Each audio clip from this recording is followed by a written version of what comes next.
I think retreat practice is one of the most powerful things you can do to help yourself awaken, to help yourself deepen in awakening.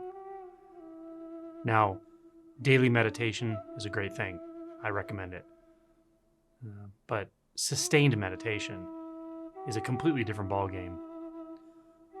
Try to meditate for a day. Not a day straight, but several rounds of meditation over a period of a few hours. Take a break, eat lunch, watch a guided meditation, or watch a talk on YouTube, and then sit down and do several more rounds in a row, broken up by 5-minute breaks to stretch or to change positions or go to the bathroom. And then repeat these blocks of sitting a few times throughout a day, such that you're sitting several hours in one day, and see what the effects are. It's usually quite different than sitting for 30 minutes or an hour. You can do this yourself. You don't require going to a Zen center or signing up for a retreat. Although, if you don't have the discipline to sit that much or that long by yourself, it can be really helpful to do this with a group, with a sangha, going to a 1-day retreat or a 2 or 3 day retreat. So initially, it may be helpful to sit in groups.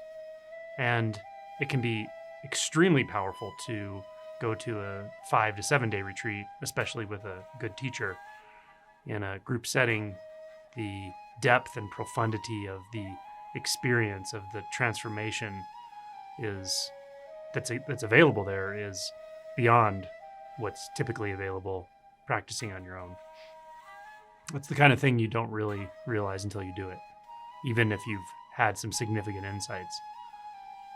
Subject yourself to sustained meditation in a group whose primary intention is to deepen the collective samadhi and essentially nothing else, putting aside all distractions, all other agendas for several days. When you do this, especially with someone who can facilitate, like a teacher who can give good talks, interact with the group participants through Q&A and so forth, this is a very, very profound experience. So this is another way to do retreat in a more official capacity. I've been to a handful of Adyashanti retreats that are very, very powerful. I would recommend that to anyone. I haven't done Eckhart Tolle's retreats, but I'm sure they're good as well.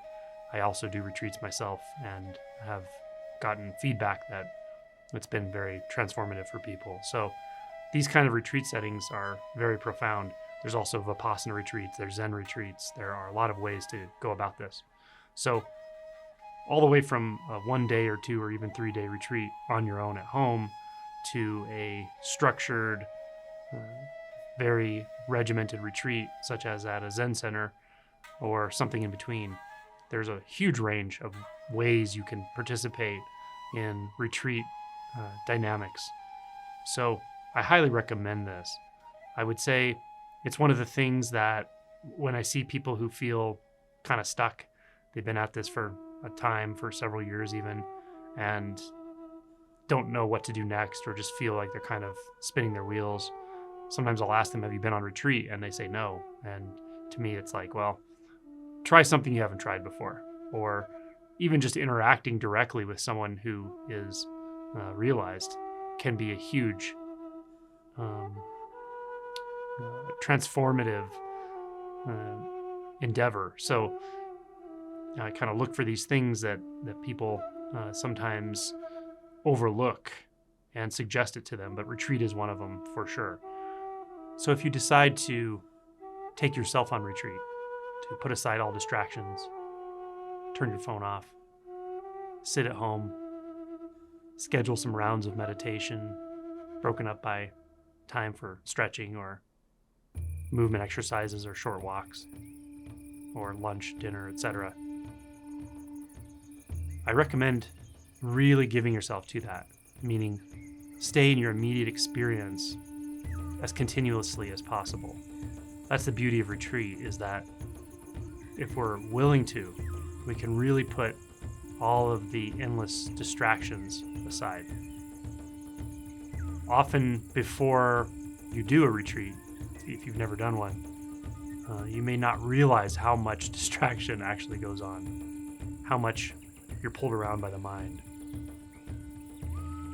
After a retreat, after even one-day retreat, but certainly a longer retreat, it can be really surprising how difficult it was to not distract, how much tendency there is for the mind to run into this distraction and that distraction.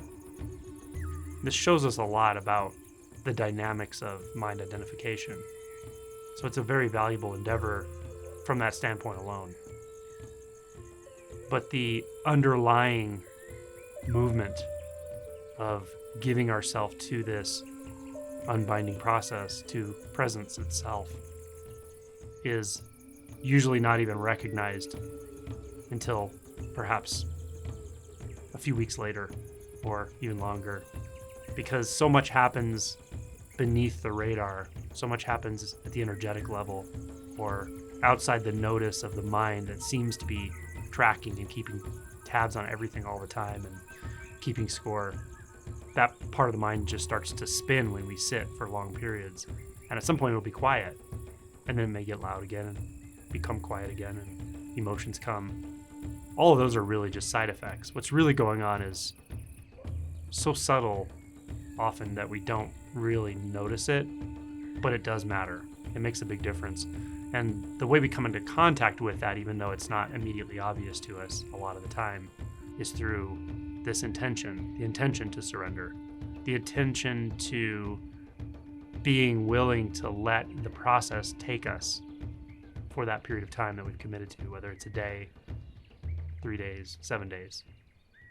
We can give ourselves to this process by just again and again reminding ourselves, no need to distract, no need to mind wander. Whatever presents itself here is exactly right.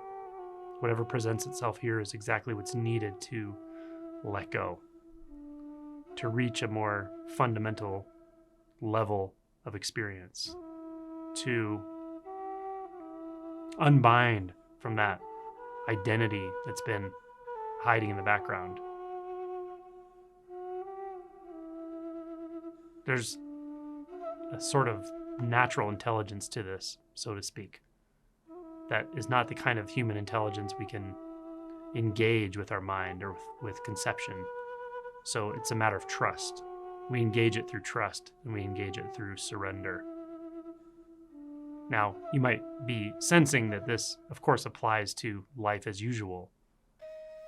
But especially early on in this process, the momentum of life as usual being interwoven with mind identification is very strong and very continual.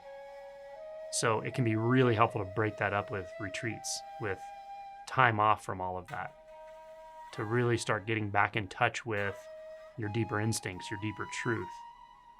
And as you get back in touch with that, you will start to find over time that it is available moment to moment. It's available throughout the day, no matter how busy you are, no matter what else you seem to be doing. This is still here. It's still accessible. But again, early on, especially, the momentum is so strong for our attention to be pulled back into the mind, back into the storyline. So this is the value of retreat. Now, if you can't do even a one-day retreat, or you don't have the discipline or means or time to do it, there are ways to have many retreats, like a 30-minute retreat, a 1-hour retreat. This is meditation, but don't call it meditation. Don't just do the usual. Don't just do the same. Really put aside all distractions. Maybe even put yourself physically in a place that is unfamiliar, such that your physical surroundings don't trigger your mind into identifying with who you are, where you are. Don't give you the usual things to think about. Use that time, even if it's 30 minutes, even if it's an hour, or perhaps a couple of hours. Use that time to really let go. Let it pull you deeper. Let it pull you beyond the mind. Let it pull you beyond all of your agendas, the usual day-to-day yakety-yak of the mind. Just for this time, let yourself drop beyond that, beyond the reaches of thought, beyond the reaches of self-narrative, beyond the reaches of doubt, beyond the reaches of time, beyond the reaches of space. Let yourself be taken. You'll do it at some point. The opportunities are here all the time. Sometimes you just have to have that symbolic willingness by putting some time aside, calling it retreat, calling it surrender. Give yourself that break from the seemingly solid identity structure. Give yourself a break from the worry. Give yourself a break from the seeking. Give yourself a break from trying to become, trying to refine, trying to move away from, trying to grow out of. Give yourself a break from all of that activity, which is all mental activity, and find out what's here. That's the spirit of retreat. It's not about the length of time necessarily, it's about the depth of surrender. But especially initially when we feel like we live very much bound by time, then that break in the timeline can be very valuable.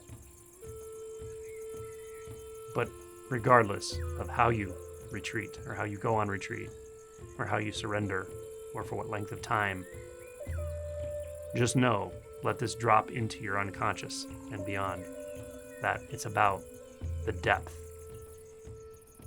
It's about the depth of release, about the depth of letting go, about the depth of surrender. That's what really matters.